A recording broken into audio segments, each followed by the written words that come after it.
teacher and classmate. Good day again. So my other topic is all about the state audit in the Philippines. So here it is, your truly reporter, Jezelfate A. Ibanez.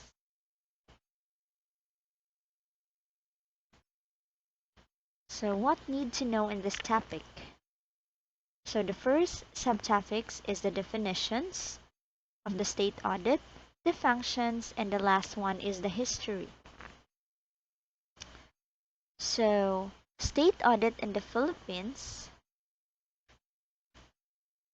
State audit is the analytical and systematic examination and verifications of financial transactions, operations, accounts, and reports of any government agency for the purpose of determining their accuracy, integrity, and authenticity and satisfying the requirements of law, rules, and regulations.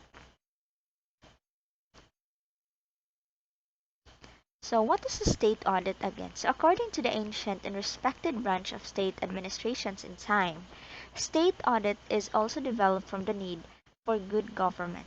It started from the simple advice or to prevent run and chaos in public finances, and bookkeeping served as an instrument for ensuring open, regular, efficient, and responsive government.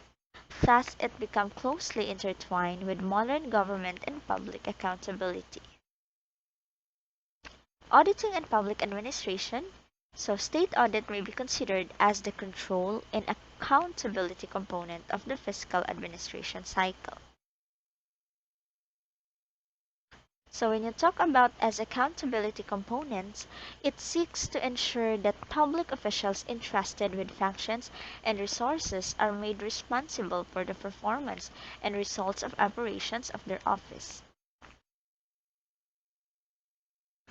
As a control mechanism, auditing ensures the proper legal utilization and management of fiscal resources in accordance with sound financial management principles, accounting and auditing standards, and applicable laws and regulations. So in the fiscal administration cycle, auditing provides inputs to the next phase, which is planning. Audit reports contain vital information on the results of operations of agencies and recommendations to improve their performance. These informations are useful in formulating and targets. Auditing and accounting. Auditing is an independent discipline which relies upon the results of accounting data. Accounting is a discipline which provides financial and other information essentials to the efficient conduct and evaluation of the activities of an organization. So that is the difference. So auditing is primarily concerned with analyzing whether or not financial statement reasonably represents the results of the firm's operations in terms of analytical, and it is also a critical generation's judgmental information. Accounting also is a concern with constructing from a mass of transactions entered into by a firm or agency during a certain period. So, it is positioned through interpretation, summarizations, and compilation of informations in a constructive way, involves also in the creative generations of financial and other data. So what are the history of auditing in the Philippines? So the first one is before political independence, and the second is post-independence period.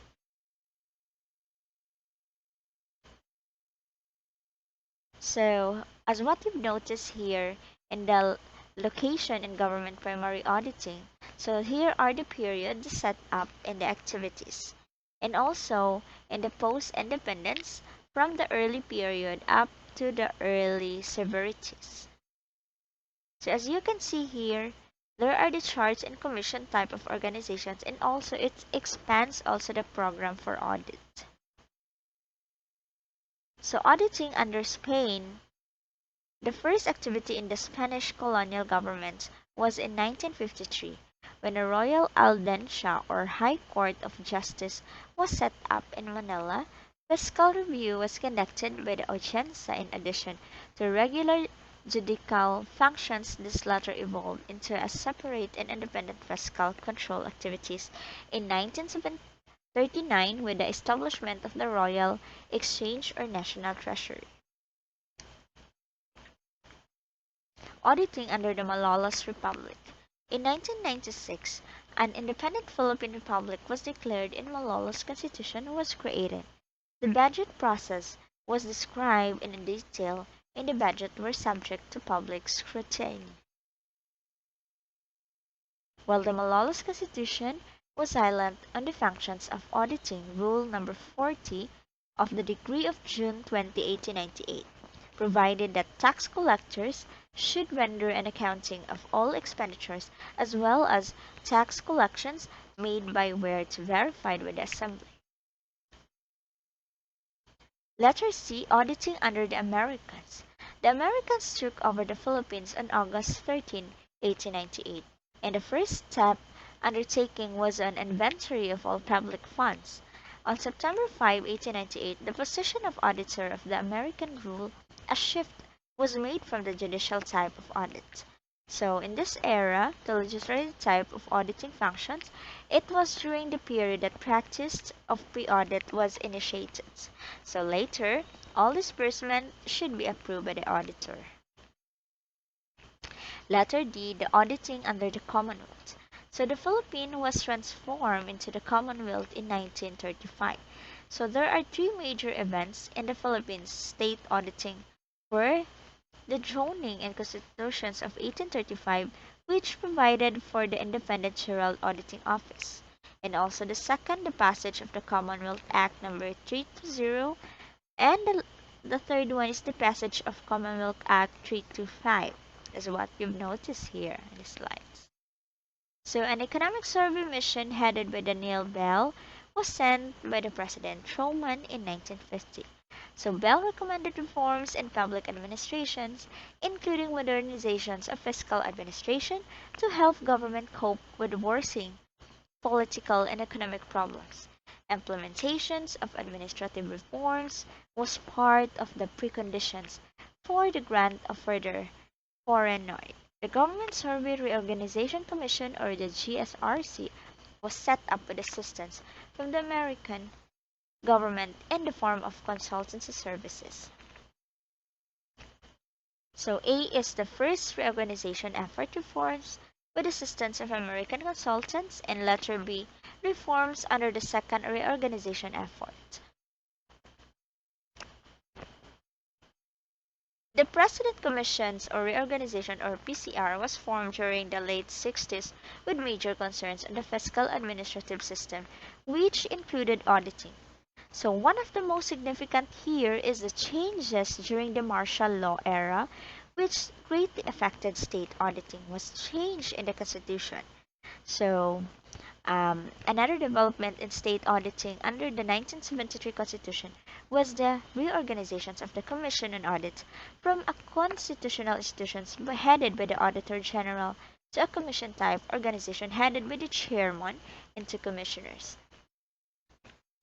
So the first one is the timing, organizational status, and the scope. So timing, this is the two types of timing, the pre-audit and the post-audit. When you talk about pre-audit, the auditor reviews the transactions even before such services are rendered. When we talk about post-audit, the auditor reviews and approves the transactions after already the service. Next one is as to organization status. So the first is internal audit. So mainly a management tool for control and evaluation of agency operations, sometimes referred to as management audit. The second is the external audits performed by auditors external to an independent of the audited organizations in the state audit, and it is performed by the Commission on Audit or Audits and Commercial Audit, and it is conducted by independent certified public accountants on private business organizations. So here are the following. First is the determining whether all relevant laws. Second is the physical inspection. Third is the checking whether all necessary documents. The fourth one is determining whether the required authority or approval has been secured. And the last one is checking mathematical accuracy. Letter C is as to audit scope. Fiscal audit is the traditional financial audits in government, and it is a combination of financial audit and compliance audit. Financial audit performed primarily through an examination of financial statement in order to express an opinion on the fairness with which the financial conditions and results of operations of an audited entity are represented. Compliance audit is an evaluation of the extent to which the agency has complied with pertinent laws, policies, and rules and regulations in the conduct of its operations. Perform an audit. It is constructive examinations and evaluations of the financial and operational performance, whether it identifying opportunities for greater economy, efficiency, and effectiveness in agency operations. Economy and efficiency audits. Number 1. Whether the agency is managing and utilizing its resources economically and efficiently, the causes of inefficiency or uneconomical practices, whether the agency has complied with laws and regulations concerning matters of efficiency and economy. So here are my references, the link that I may download these topics, and also the coa.gov.ph. I know that you have no question at all, so thank you so much for listening, teacher and classmates, for my topic.